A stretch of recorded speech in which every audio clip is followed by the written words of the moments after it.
On va commencer ce Lex Inside et on va parler d'un arrêt de la CJUE qui a fait couler beaucoup d'encre en matière de transfert de football.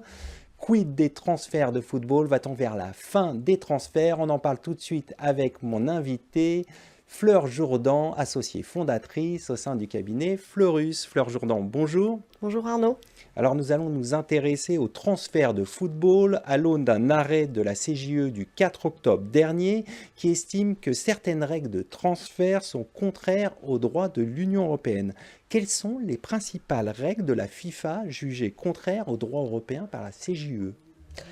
Eh bien, l'arrêt portait sur des règles en matière de transfert dans les cas où la rupture était soit à l'initiative du joueur, soit ce qu'ils appelaient sans juste cause, c'est-à-dire quand un joueur décide de quitter son club ou est en litige, on va dire, avec son club. Et D'accord. dans ces cas de situation de litige entre le joueur et le club d'origine de ce joueur, la FIFA avait instauré des règles assez dures pour le club qui voudrait recruter ce joueur.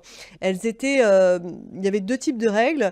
Les premières, c'était des règles indemnitaires, c'est-à-dire que le joueur, tout comme le club d'accueil, était solidaire d'indemnités, de montants indemnitaires assez importants. D'accord.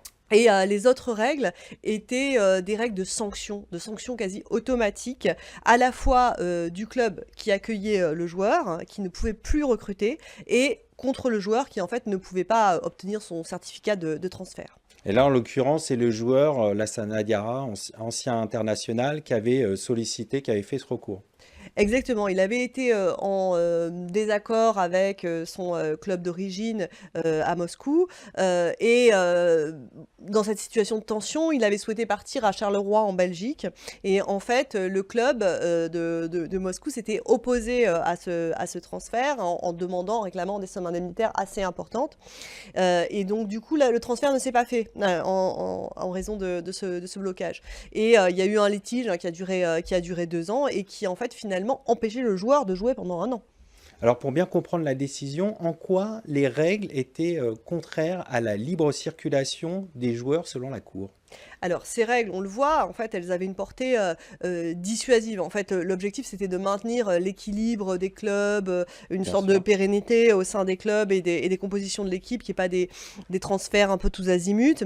Et donc, elles avaient, par définition, vocation à être un peu dissuasives. Mais la Cour a jugé que ces règles, elles étaient totalement disproportionnées. Les indemnités étaient énormes, elles étaient sans corrélation avec les vrais salaires des joueurs, et surtout, les sanctions étaient très graves. Et donc, la Cour a considéré que c'était une entrave à la libre circulation des joueurs, qui sont des travailleurs comme les autres. D'accord. Alors, si on essaye de se projeter hein, dans un avenir plus ou moins proche, quelles pourraient être les conséquences de cet arrêt? Est-ce qu'on va avoir une libéralisation ou un stop des transferts? Qu'est-ce que ça pourrait être les conséquences de cet arrêt?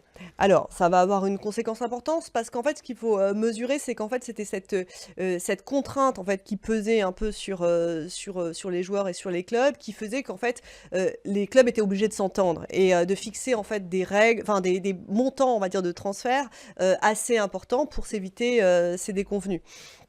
Et ça faisait un peu monter les Les enchères. enchères? Donc non, il y aura pas, ce sera pas la fin des transferts parce qu'en plus la Cour reconnaît et la FIFA s'en est un peu enorgueillie en disant non non, il n'y a pas d'illégalité dans les règles de transfert. Donc les transferts vont continuer, il va y avoir D'accord.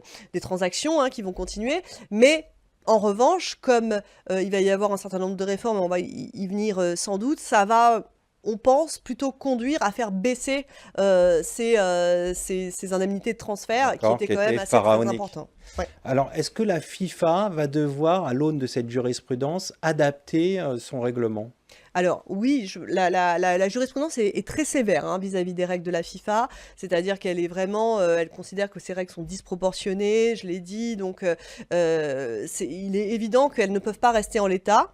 La FIFA va devoir revoir sa copie, D'accord. en précisant sans doute ce que c'est qu'une rupture sans juste cause, qui était à l'origine donc du litige, en précisant aussi le mode de calcul des indemnités, puisque Maintenant, un joueur qui va être en désaccord avec son club pourra plus facilement partir. Néanmoins, ça ne se D'accord. fera pas sans prix. Il y aura quand même une indemnité comme dans le monde du travail. Donc, mais ce sera sans doute plus corrélé à la fois à son salaire et à différentes...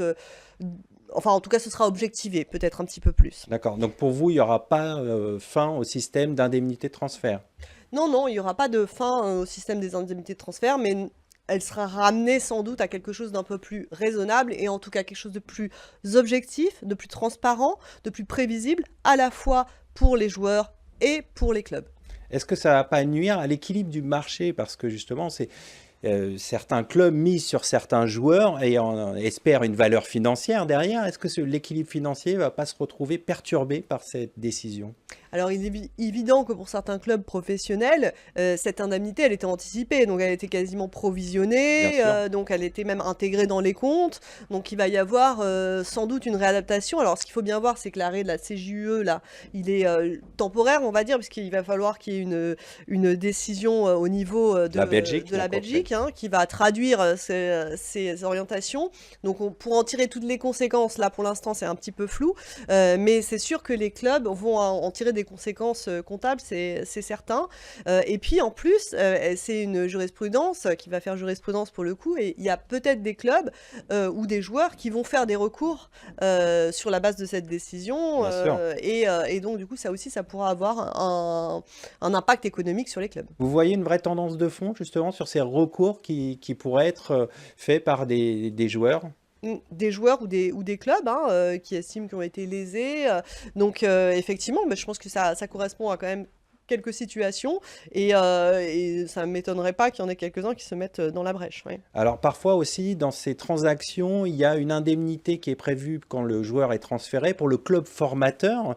Et donc, c'est aussi un gain important pour les clubs formateurs. Est-ce que ça ne va pas les pénaliser aussi du fait de cette jurisprudence? Alors effectivement, il y a un sujet par rapport à l'application de cette jurisprudence sur les petits clubs, qui soient à la fois clubs formateurs, mais l'indemnisation des clubs formateurs, elle est quand même elle n'est pas contestée, hein, ça par la D'accord. CJUE, elle reste quand même dans le cadre des règles de la FIFA. Par contre, il y avait un système de pourcentage, de proportionnalité qui du coup va forcément impacter les clubs formateurs. Et puis les petits clubs, ils vont avoir du mal à retenir leur talent. Bien sûr. C'était une clause incitative ou dissuasive, on va, selon le sens dans lequel on se place, qui leur permettait aussi de retenir leur talent. Si maintenant les indemnités elles sont calculées sur la base des salaires, pour eux ça va être beaucoup moins intéressant. Et finalement, ces indemnités de transfert, certes, elles étaient vraiment très importantes et du coup, c'est vrai qu'il y avait un débat là-dessus et peut-être un côté un peu spéculatif, mais en même temps, c'était une forme de redistribution Oui, et elle permettait aussi aux petits clubs de vivre parce que bien les sûr. gros clubs leur achetaient des joueurs à des prix assez importants et assez conséquents. Donc ça risque d'avoir une conséquence effectivement sur les petits clubs et sur les clubs formateurs et sans doute que dans le cadre de la refonte du règlement, il va falloir sans doute traiter aussi ce sujet-là de redistribution entre les clubs et trouver une manière aussi de mieux redistribuer l'argent du football entre les clubs, les petits et les gros. Pour finir, on est plus sur une évolution plutôt qu'une révolution du système de transfert avec ces indemnités. Oui, oui, oui, je pense qu'on est sur une évolution effectivement, quantitative en termes de montant, ça je l'ai dit et puis aussi, sur, quand même un équilibre du rapport de force qui va changer. C'est-à-dire qu'aujourd'hui, c'est une décision qui est très favorable aux joueurs. Aujourd'hui, ils étaient peut-être un petit peu exclus, de la négociation, et pas tellement à la manette. Là, on leur dit aujourd'hui finalement: «Vous pouvez aussi rompre votre relation, contractuelle». Bon, ça vous coûtera quand même de l'argent, ça ne coûtera pas rien, mais ce sera pas forcément dissuasif. On va conclure là-dessus. Merci d'être venu sur notre plateau.